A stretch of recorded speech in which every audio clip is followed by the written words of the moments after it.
and welcome to the Undiscovered Decade. This is a podcast where the four of us look over the movies of the 1990s. We're currently in April 1991, and we try to find some hidden gems along the way. Sometimes we highlight bigger films or films that used to be big and then kind of fell by the wayside. I think this month we're getting into one that people probably forgot almost immediately. I saw it a bunch as a kid, so I have always known about this film, and I think it holds up. It's called Toy Soldiers.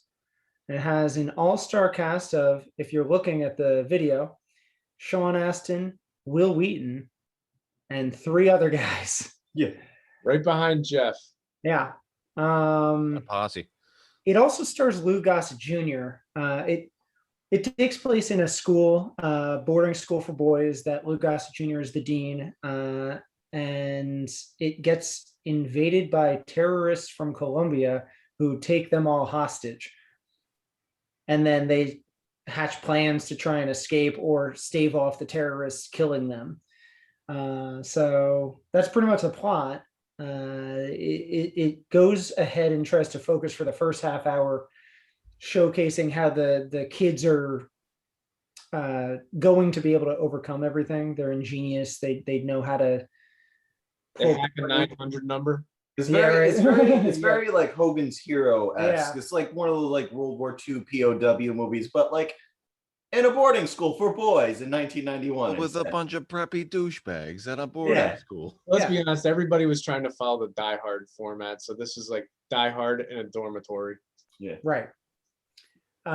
It is interesting. I was thinking of saving this for the end, but when looking this up to do information on it, there is another film called Toy Soldiers, I think from 1982 or 84. There's a few, actually. It's the first movie Tim Robbins was ever in, but it has a similar plot where a bunch of kids, they're on vacation in this. They go to, I don't remember if it was Colombia or somewhere else. They just say South America, and they get taken hostage there by terrorists and have to figure out how to escape. And there's someone else from outside that comes down to help them. That's one of their friends. So it's kind of like Rambo with boarding school kids. This was based on a book, though, wasn't it? I believe so. So yeah. Is it just like, was that other one based off of the same source material? Didn't find any other source material for that first one. It was just like an action of the week thing. So the linchpin for this is this guy over Jeff's shoulder now, Andrew Divoff, I think is how you pronounce his last name. Yes. Divoff. Okay. He plays the head Colombian terrorist who is seeking to rescue his father from jail. Yeah, his dad was extradited to American prison for like, drug and whatever related thing. Yeah, cartel related whatever stuff. So like he was extradited from Colombia to America. And at the beginning of the movie, he's trying to like get his dad released from like the Colombian justice system, but like the judge is like, we secretly sent him to America, and he's like, you lie. Then he turns on the news and finds out his dad's in America. So it's like, okay, looks like I got to go to America to rescue my dad. They don't. Oh, I was gonna say it feels kind of why he takes over the boarding school, but it's because I believe the judge's nephew, someone's nephew, is going to the boarding school. What happened is when it wasn't a nephew, it was a son of a district judge, like an American judge or something like an American Supreme Court justice or something like that. Somebody involved in the American justice system that was going to reside over the terrorist's dad's case. The good news is they got ahead of the terrorists and took the boy out of the school so he wouldn't get this situation where they could come get him. Yeah, but downside is the prep school has a bunch of other high valued like targets. Children. Like, all these other kids are sons of like, high ranking people in society, including a mob boss. And so like, this villain was like, you know what? I could work with this. It's still a hostage situation. I'm still gonna get what I want. Yeah, I had forgotten that aspect of it, so I kind of like the way that they play it, because you see this happen and you're like, okay, they saved this kid. Why is this you know the plot going in. Why are they going to take over the school and hold on to it? So it's actually a good idea to not really let us know that these kids have high profile people as well. Someone that's like basically a Morgan Stanley CEO's son, someone that's in the Senate has a son there. And then there's one, the Will Wheaton character is the son of a mafioso, played uncredited by Jerry Orbach. Wait, he was uncredited? Uncredited, yeah. What? Not in the beginning of the He end. was just doing it as a side project on the weekend. Yeah. He's like, you know, I like this script. Yeah, so it's kind of neat for that because then no one going in would expect Jerry Orbach to be the Jerry head of Orbach. mafia. Right. Where's Jennifer Grey? He's menacing. Yeah, right. He's gonna put Will Wheaton in a corner. Nobody puts Will Wheaton in the corner. But no, you Uh, know, to he- be himself in totally the- honest, looking at this movie, I'm like, I'm pretty sure J.K. Rowling stole the Battle of Hogwarts sequence from this and based it on. Probably. It's that, but with magic. Yeah, yeah, I like that analogy. Well, I like that you brought up. There were Andrew definitely Divoff. some parallels, let me tell you. I mean, look at this guy. Divoff really steals the movie, Mm-hmm. and it's weird. They always cast him in like quasi-ethnic roles, so you're not quite sure. Like he's Colombian in this. I think he's almost like Native American in another 48 Hours, Mm-hmm. and then in the Wishmaster he's a Jinn, so he's a Mhm. genie. You He's just gotta- also, which is funny, the plot of Air Force One is that Gary Oldman wants to rescue, I think, his brother from jail in the same fashion that Luis Cali wants to rescue his father. Yeah, And in that, Andrew Divoff is one of his henchmen. He's the first one that Harrison Ford dispatches on the plane. Once he honestly, I think he's in Die Hard 2, which has a similar plot. I think so. Yeah, he's Yeah. just a So guy he's that works. typecasted. he works Yeah. It's like, you look like a terrorist. You should be a terrorist in You just- every movie. He's just got one of those faces, you know, you can kind of pass for a couple Looks different, great. you know, The- light-skinned terrorists. This was obviously the first thing I saw him in because I saw this when it almost came out on, I think, on TV. So I saw this when I was 6 or 7, even Oh, with wow. all this gore. But I knew him from Lost. He plays an eye patch wearing Russian scientist that is holding the base from the people that crash in the plane. So he becomes an informant between them and the others and stuff. So he's a Russian in that. Yeah. See? I have one fun fact about him. I don't know if anyone happened to see coming across info for this, but when he was cast in Another 48 Hours, he was taking a vacation in Berlin and the Berlin Wall was falling. So he gets a call, you've been cast as that biker. You're going to be in this film. And he's like, fantastic. And he goes out that night and they're tearing the wall down. So he participates in the tearing down of the Berlin Wall. Nice. I just thought it was cool because we started the whole podcast talking about like world events. And that was one of the first ones that we mentioned was going to happen in 1990. So that's where he was that year. It was just like, you know, just celebrating as well for a Sledging. totally different reason. Yeah. It's like, normally I play a terrorist, but now I'm gonna, yeah, I'm saving East Berlin. Yeah. So now I'm a liberator. guys have an interesting life. That's crazy. It's funny. This is like probably the first David Cap screenplay that It's I'm his aware of. first solo screenplay. He had done a couple other things, but with the directors. So, and I think we all know who David Koepp is. Jurassic Park. Writer of Jurassic Park. He directed a couple things like Secret Window, even if that's not your cup of tea or anything. Ghost He- Town, which is really Yeah. good. Premium Yeah. Rush. Stir of Echoes was Oh, great movie. his second film. He did one that's not really well known. I forget the name, but Trigger Uh, Effect. that's it. Yeah, Trigger Effect. But this was probably his biggest break right before Jurassic Park. I know he does Death Becomes Her in between this and Jurassic Park. So he's like ramping up to what will be his biggest thing. Right. Yeah. Well, You can see why this got him a lot of notice though, because they take like a bunch of different elements, like Jimmy said, from the POW movies, the Die Hard formula, and even just like coming of age, like teen dramas, and they all mix it together. And surprisingly, it works. It's funny. Jeff posted something earlier this week about favorite movies that have premises that shouldn't work and actually do. This could qualify. Like on paper, this sounds like it could go horribly awry. especially today with everyone having cell phones. Jimmy said immediately, like, this would be already on TikTok. Yeah. Like TikTok, Instagram, Facebook, like everybody that's being held hostage is like, Yeah. boom. Yeah.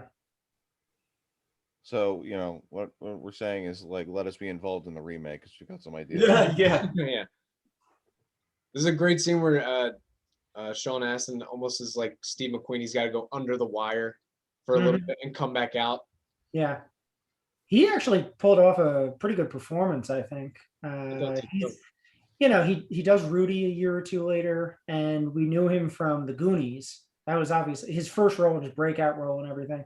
All these kids had something like that. Will Wheaton has Stand By Me. Even the blonde kid that is Keith Coogan. He was in Adventures in Babysitting. Jackie So Coogan's they're all coming son. off of something. Yeah. Oh wow. But Sean Astin actually is believable as like the cool kid that gets everyone alcohol and can go out and fend off terrorists trying to rescue an entire school. So he's believable here. Rambo High. Yeah. But yeah, no, he was good. They were all really good. I just didn't, you know, for a while I thought Keith Coogan was like Paul Dano, but I'm like, no, that's not. He's not that old. Don't feel bad. I thought I recognized him from something else. I don't know that I've ever seen him in anything else. And then the other one I thought was Corey, one of the Coreys. Oh yeah. It looked like Feldman. What's that? It looked like Feldman. Yeah. Yeah. I'm like almost Feldman, but not. I'm like, did they want to get Corey Feldman? And then like, no, I think they did actually. So it was a audition. quasi Corey. I think he auditioned. Yeah. So they were like, we're just gonna get someone that looks like you. Yeah. Had that bonding moment, that quasi homoerotic bonding moment where they're all in their underwear. That was an interesting thing. They just don't give a shit. So like one of them's just in their underwear hatching plans to get the terrorists later. I mean, it's a sex boys' appeal school. for like the Hollywood pedophile circles. Oh boy, we're talking about the Coreys. I don't know if we want. We're not going down this rabbit hole. Or like you know, to get the high school honeys to be like, oh, look at those boys in their underwear. So it's like, You know what's interesting? You know who kind of plays against type? Lou Gossett Jr. plays against type because you'd think he'd be like frothing from the mouth, like really strict with these kids. But he actually is very compassionate towards the kids, and he has a good rapport actually with Sean Astin and some of the other kids. Mm-hmm. And he's the intermediary between the kids and the police. well, and it's also fun with his character. Like one of the pranks they pull on him, where they take all of his like office furniture and put it outside. He actually like outwardly around the students, like, you guys, come on, you got to get your shit together. But inwardly, when he's talking to another teacher, he was like, that was actually a good prank. That was like, Yeah. kind of dig that, like the office is outside. Wouldn't mind working outside today, but gotta look like a man in charge today. So get it in. You know who that guy is, right? The other teacher. No. It's Denholm Elliott, who he's the headmaster. Indiana Jones. He's the guy that's Indy's friend. Oh, what? Professor, Okay, all right. Yeah, conversing. He shows up in the third one, going on the adventure with him and John Rhys-Davies. So this was his second to last film. He's in Noises Off before he passes away, but he's still killing it right there. So yeah, I really liked his rapport with the kids. Like he's showing when they're trapped and they're allowed to go off in the quad. Denholm Elliott stayed behind to make sure there was an adult with the kids. And he's sitting around a group of kids and he's showing them a book and he's like, this is something they don't appreciate. Yeah. It's like, this will last forever. Yeah. It was a good touch. It was a nice little thing. And then midway through the movie, spoiler alert, Hmm. but they kill a kid, Yeah. which I didn't expect. Right. I mean, I remember that. I didn't remember whether Denholm Elliott died. It seemed like that could have been plausible. Like he jumps in front of a kid or something. Right. Where it says "take me" instead of them. well, they at the beginning So I of the movie, forgot. at the beginning of the movie, during like the Colombian trial that gets interrupted by the terrorists, like they kill the first hostage they kill is a woman.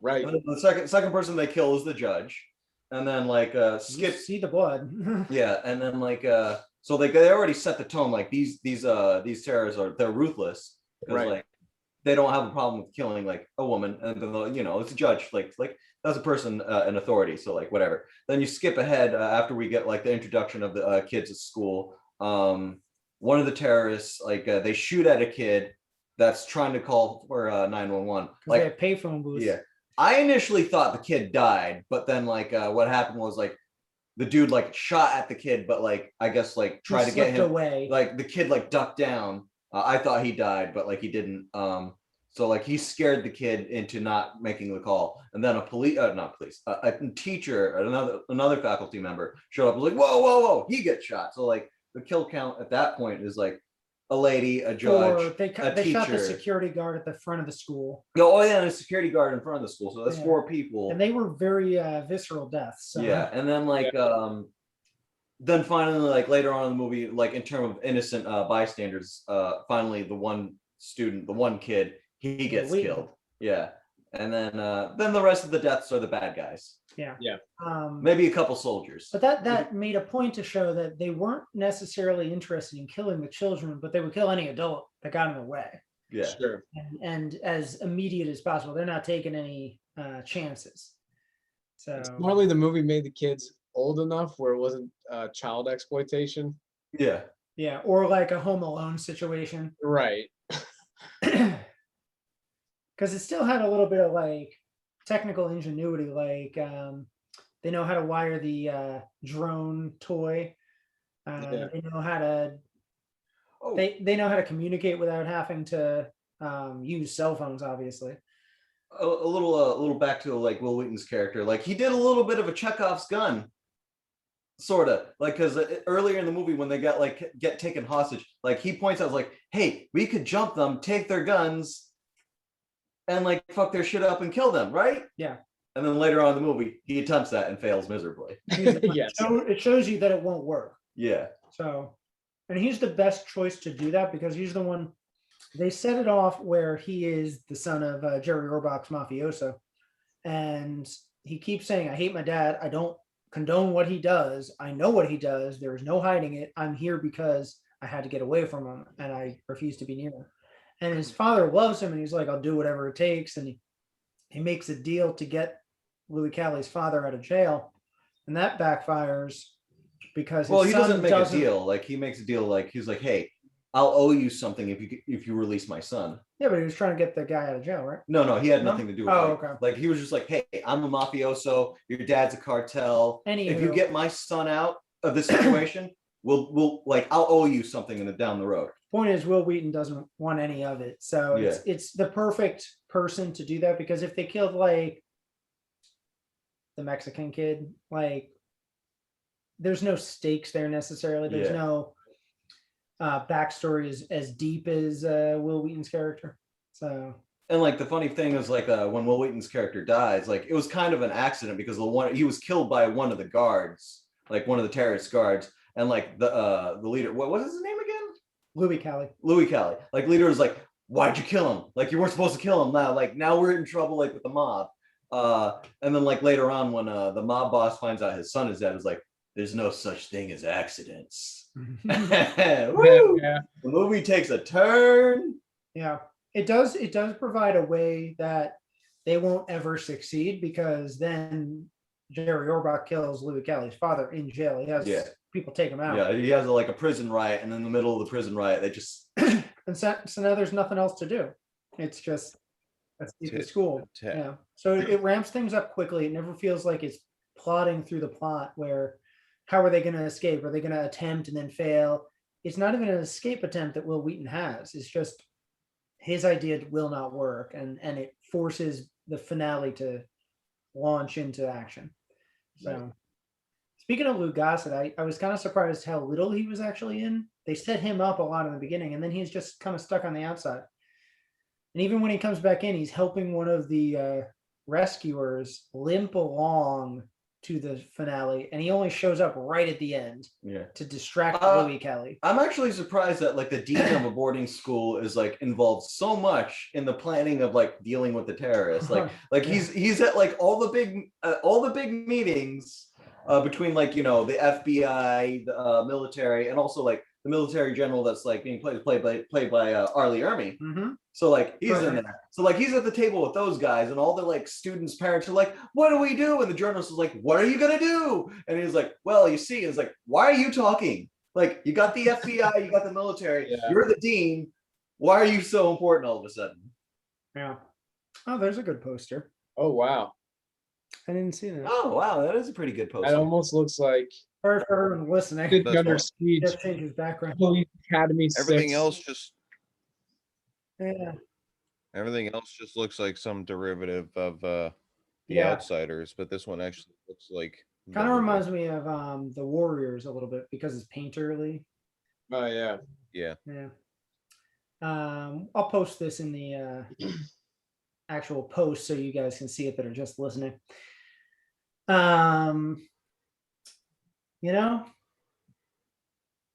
I think I like this movie. Yeah, it's pretty It good. holds I up. liked it a lot. Yeah. Oh, as a matter of fact, if anybody wants to go on the website, I wrote an underrated gems article about it. But Yeah, I'll tag that in there too. yeah, I was surprised that within the formula, like I said, of like a Die Hard in a whatever, Ordering, so yeah. it finds Insert innovative and plausible ways of playing with that formula to modernize it and not make it the action isn't gratuitous. It's not like they're going around shooting kids the whole time, and the kids aren't too resourceful where it's like, come on guys, this doesn't make any sense. Like you said, like they try to thwart the terrorists at one point and he fails. He barely gets back for the afternoon head count. Mhm.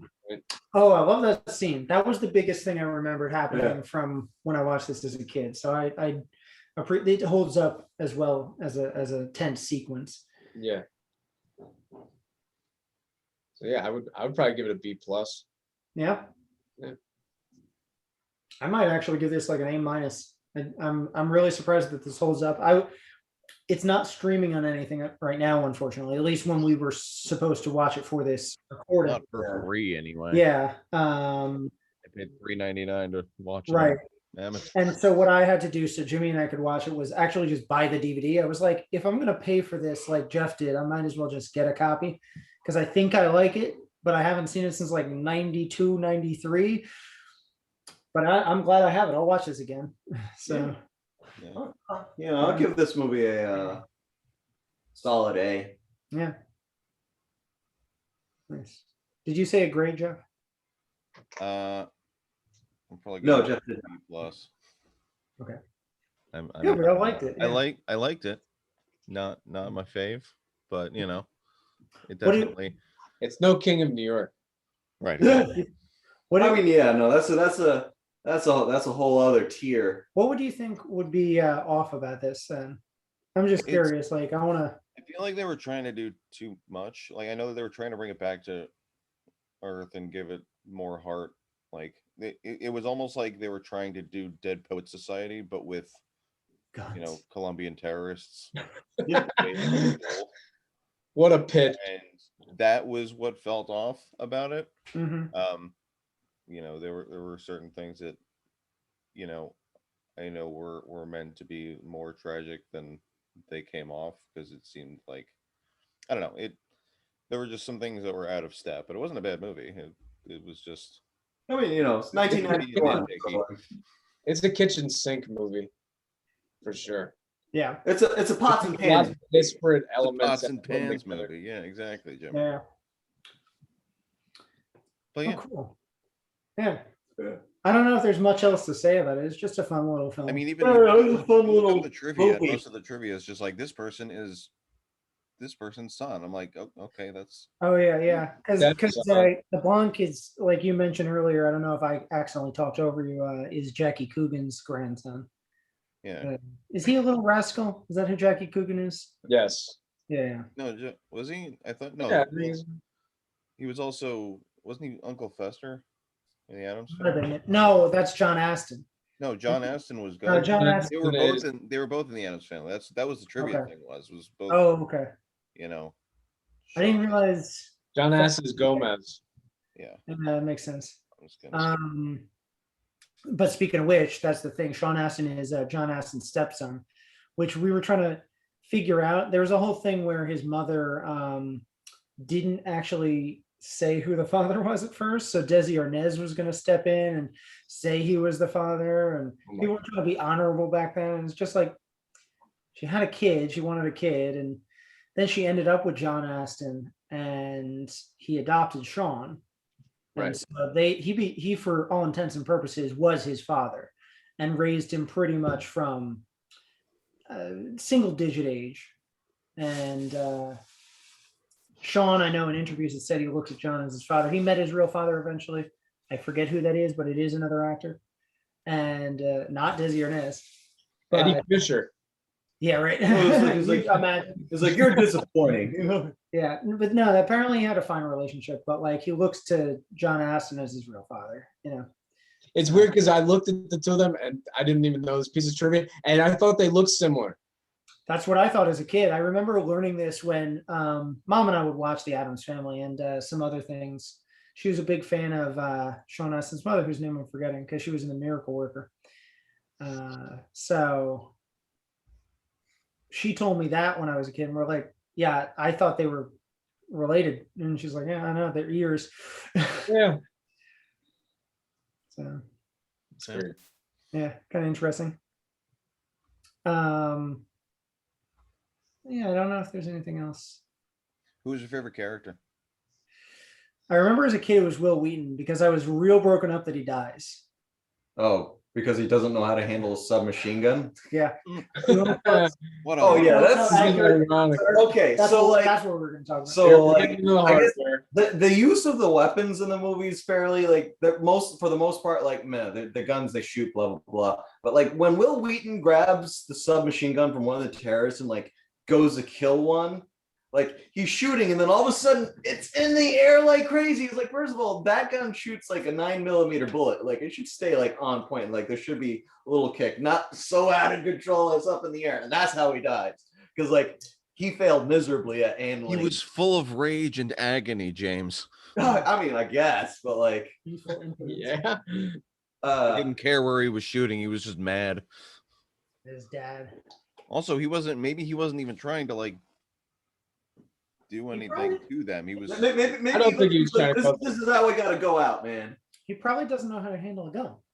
I mean, yeah, even though like. But wait, what isn't I'm he a trying to say. mobster's son? The recoil from Yeah, that but gun what's that nothing he's to do with firing that, like- should go Yeah, up in the air like this.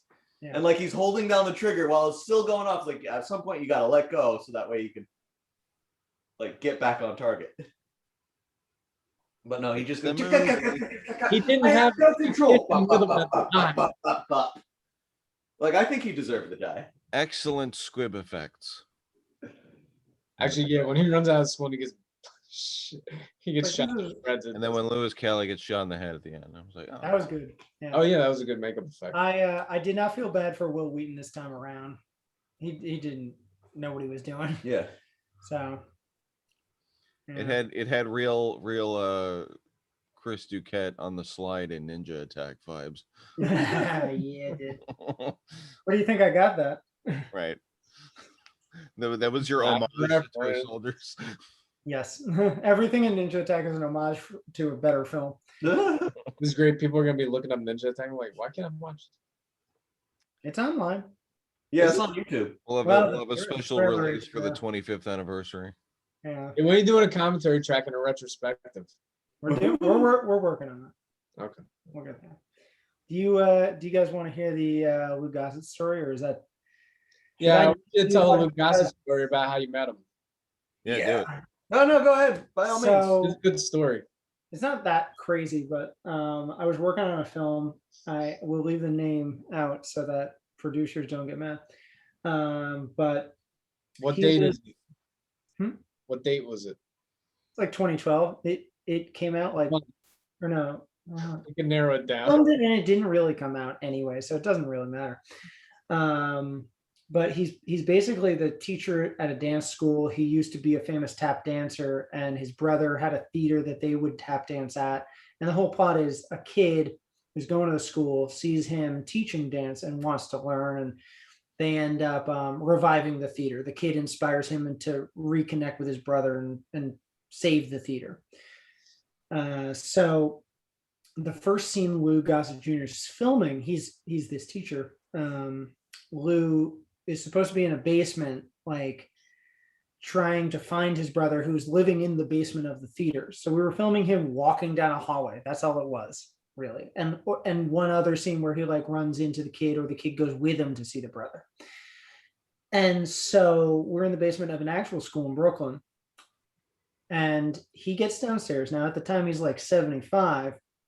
And so he's not great on stairs anymore. And there's no elevator. And he gets downstairs, and I'm the PA at the end of the hallway just to like make sure no one comes down the stairs once we start filming. And he says, "Hey, where's the bathroom?" And I'm like, "It's 3 floors up." And he's like, "Okay," and steps in a side room.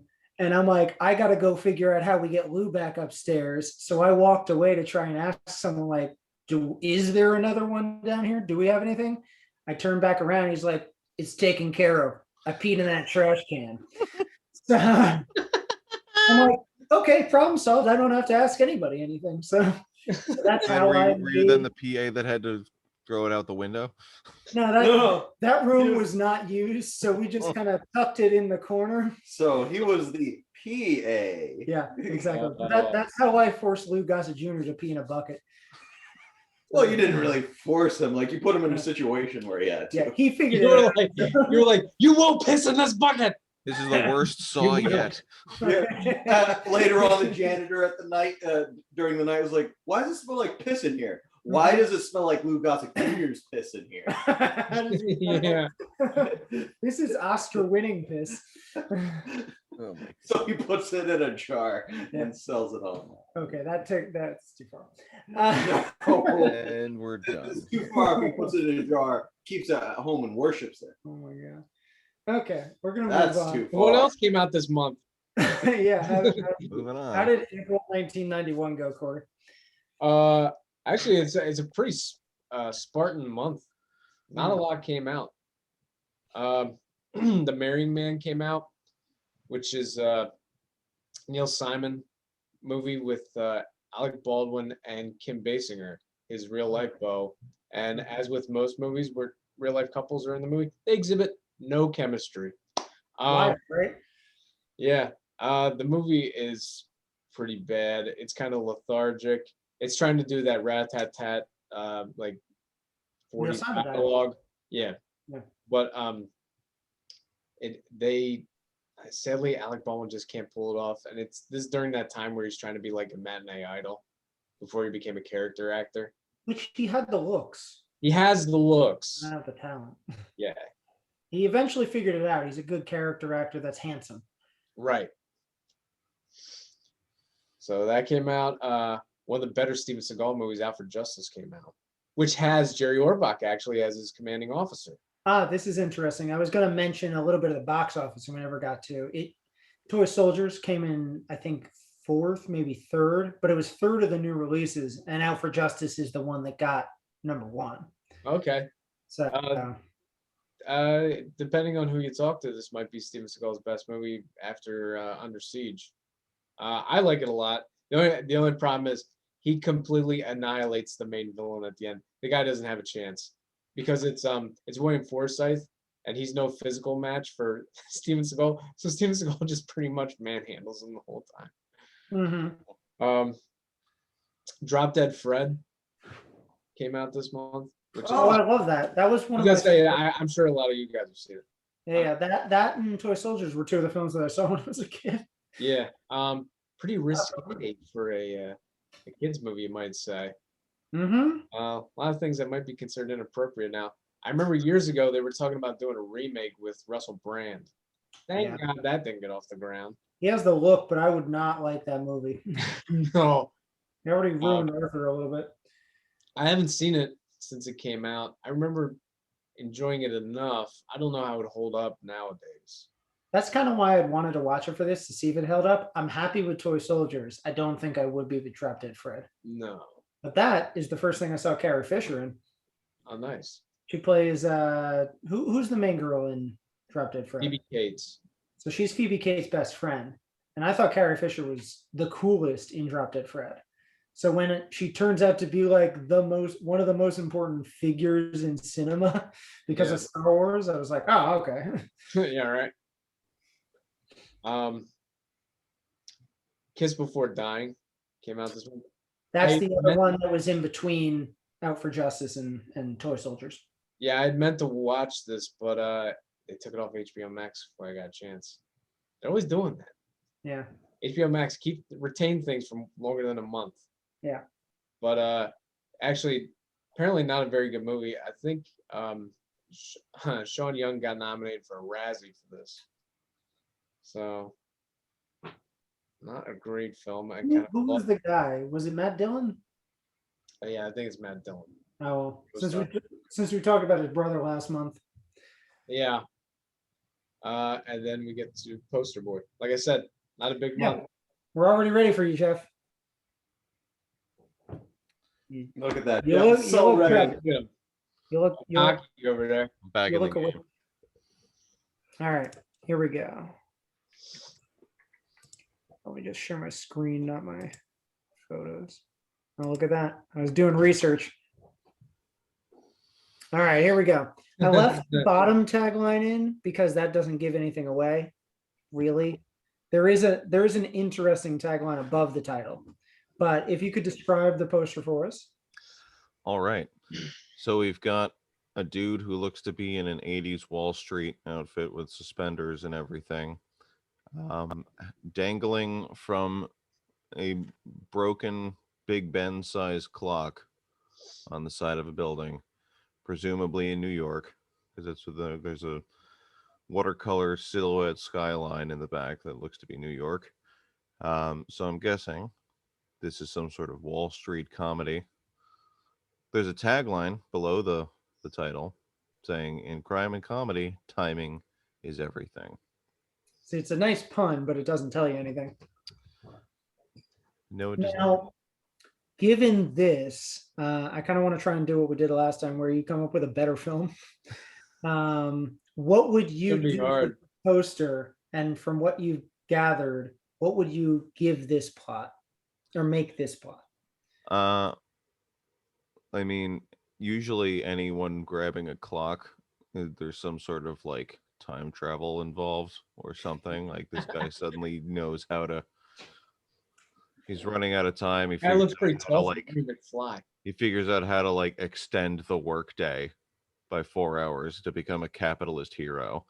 Oh yes. And like again, he made a better movie. Like, and then his son grows up to be Jeff Bezos or something. Like, yeah. I want to make we need to catalog these and like. Can we start writing down his ideas? Yeah. Yeah, I'm gonna, because I've been editing. Giving these ideas to Hollywood now. Yeah, right. Defending Your Life was a better movie, the one you came up with. So. Yeah, I mean, honestly, I'm pretty sure it's just like this guy's probably he doesn't have, he's got like one last shot at his job. Like he's been messing up for weeks, months. Company's losing money. He's like, all right, I got one more. One more big trade in me. I'm not sure what it actually is. Corey knows. Is that close at all?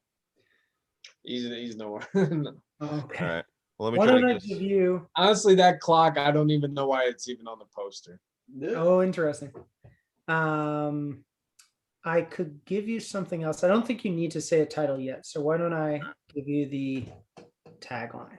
Okay. And then you should also ask him who he thinks that is. The other. Yeah, that's next. Okay. The new tagline. Gangster snaps provolone, has until noon to become an honest man. Okay. That's what we went with the plot first, because that's the plot. Right. Like you're not going to get it from the title. Why until noon? Does this become another like? Is this another like he knows he's going to die, so he's trying to like fix stuff, or is he like, you know, he's going to become? He'll either be a made man or a dead man by noon, depending on how well this thing goes over. Honestly, my first guess as to who it is, David Hasselhoff. Oh, nice. But judging by that hair, I'm gonna say Steve Gutenberg. That would have been good. Yeah, Would that be better? Or a time period, I 'Cause guess. I'll give you one more chance, but I'll also say this is a person that wasn't doing a lot of comedy. okay, and this was in the 90s, right? 91. 91. Right. Okay. More of an 80s star, but he was still kicking around through the 90s. He still had plenty of stuff. Al Pacino. Oh, he looks way too tall for Al Pacino. Not a bad guess, though, based on the hair I don't know. and what he would do. Here you go. This is who it is. Oh, yeah, oh don't. Oh, what? Whoa. Yep. Sylvester Stallone. Yep. What? Sly himself. Huh? Yeah. Yeah. So That has got to be the most bizarre. He snaps provolone. now that you know this, But that face. the title is way too generic, so you're not really ever gonna just get it. So why What's don't you come something up that he's with won in the Sylvester past? Stallone in Out of Time. I don't know. what would you call this just based on what you know the plot is now? Lunchtime Rush. What's something that The big Sylvester Stallone has cheese. won in his lifetime? Hints. Based on all of this, I'm gonna say Razzie. Lunchtime in Gangland. It's like 5 letters. But what's an award that he's won? I have no idea. Nah, come on, you should know this. I, I see the bit he's trying to do. I'm Oscar? just Is it called Oscar? There you go. gonna- It tells you nothing. I Nope. don't know. This honestly looks like it could be a Disney family comedy with a musical involved. Yeah. is. Like with this PG. poster and that, like, and I would love to see Sylvester Stallone in a Wall Street Disney comedy. Might have been better. Okay. So is that pretty much the plot, Corey? No. Okay. So the plot is he's a gangster. Obviously, you can tell the quality of the jokes by the name Provolone, which they use quite a bit in the movie. It's actually a remake of a 1967 French film. Really? Yeah, John Landis directed this. What was the original film? What's the original? It's also called Oscar. Oh. But this is like obviously a departure for Stallone because he was doing a lot of action movies around this time. So this is like around the time of Stop or My Mom Will Shoot. He thought he could do screwball comedy. He plays this gangster who tells his father on his dying bed, which is Kirk Douglas in a cameo, that he'll give up the life of crime and become an honest businessman. And I guess I don't remember a race against time element that he has to do this in a certain amount of time in the movie because the movie's stretched out to 2 hours. But I guess it's him trying to go legit, get his daughter married, and this other guy's blackmailing him, and the cops are on his tail. But they never say he has to do it by noon. I don't know where that element came from. But it's got a pretty good cast. I think it's Marissa Tomei's first movie or one of her first movies. She plays his daughter. Cool. Tim Curry plays her like elocution coach. That's funny. Peter Riegert's in it. Chaz Palminteri. They play his goons. Yeah. Even the timing for the dialogue is a little like off key. It's our Because fourth movie. yeah, there's a few scenes where you're like, I could see why this dialogue should have been snappy, but it's very Spur dry. on. Is that why? Yeah. Is that why he used snaps? Because he always had a witty comeback. Not gonna lie, I don't really think of Sylvester Stallone as like snappy and witty most of the time. I wonder He if is in interviews, but not in. Yeah. the next thing Marissa Tomei does is My Cousin Vinny, which is I wonder why people were like, why did she get an Oscar? She's the daughter from Oscar. Yeah, right. Well, that was the Yeah, She's thing. actually pretty annoying in the movie. Yeah. I was going back to your hint about like movies he's won. He never won an Oscar, did he? Yes, he did. No, he Should've. was nominated for. Didn't he win Oh. Screenplay? He won something for Rocky, actually. He I won don't know. he won a Lifetime Achievement Award for the Academy of Science Fiction, Fantasy, and Horror Films. But didn't he win in a? Wait a second. I don't think he won an I Oscar. thought the screenplay won. Yeah, but I don't think that was him. He didn't. I don't He think wrote the script. Did he? Yeah. for Oscar. I'm looking him Oh, up. not Oscar. He didn't, right? No, for no, he was a nominee for Rocky. Sorry, I thought he won. Yeah, he was nominated for the original screenplay. He was nominated for Best Actor and then Best Supporting Actor for Creed. Yeah, okay. I thought he won for screenplay. No, I'm No, trying it's to get just because there. you got Stallone in your head as a winner. You know, He should have won. He is a winner. He should have won. It was contender. Network, Patty Chayefsky. Okay, fair enough. That's fine. I guess. It's the second best. Of the Like five. good, well written. Sorry, I'm just gonna enjoy this moment for a second because I got to correct Corey on something. Wow. Oh, bask in this glory for now, buddy. It'll never happen Sorry, again. but So we can't I'm have just gonna enjoy.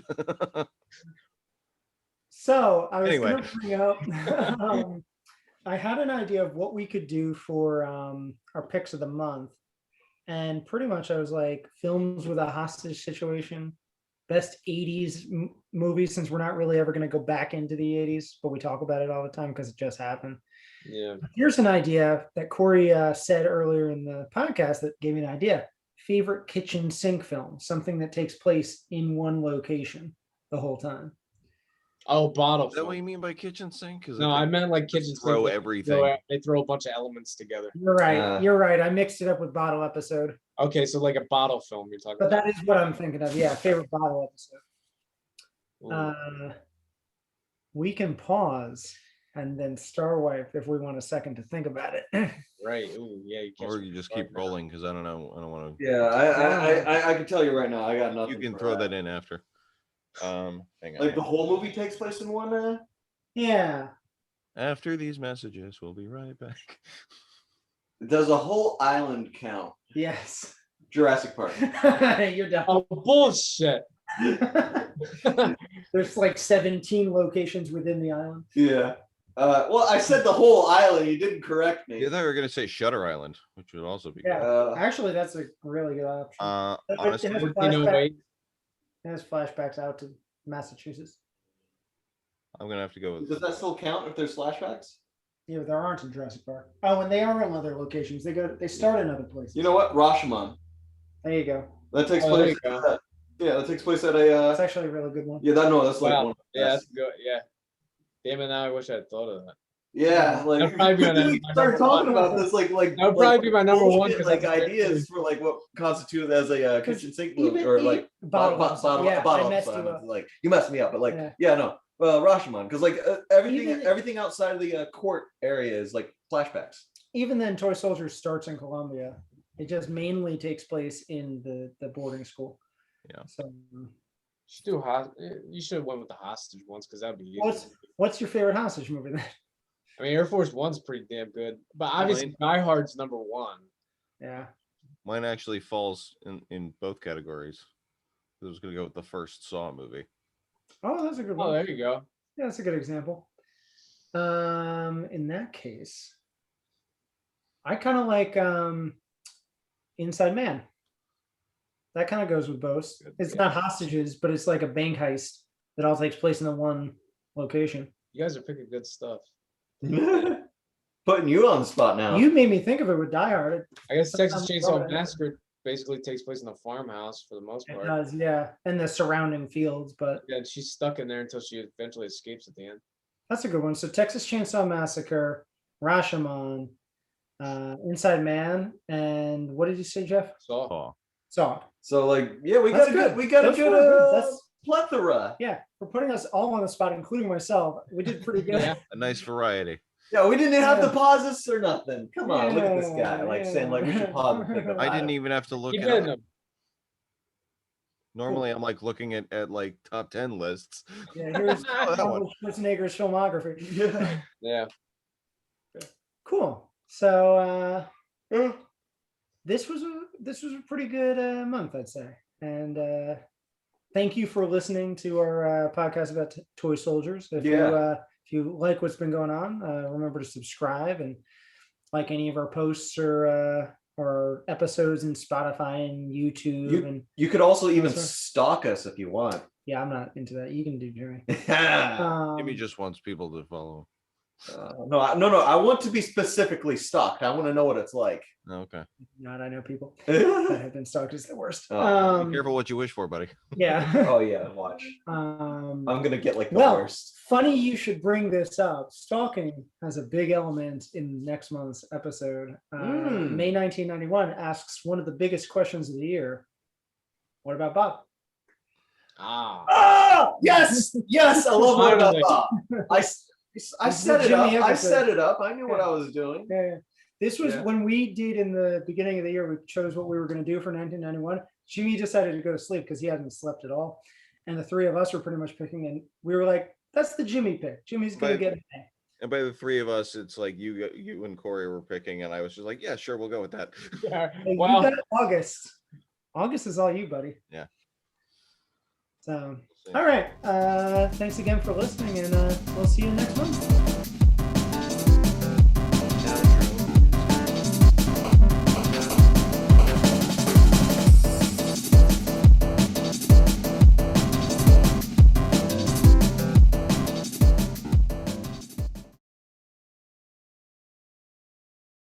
Over.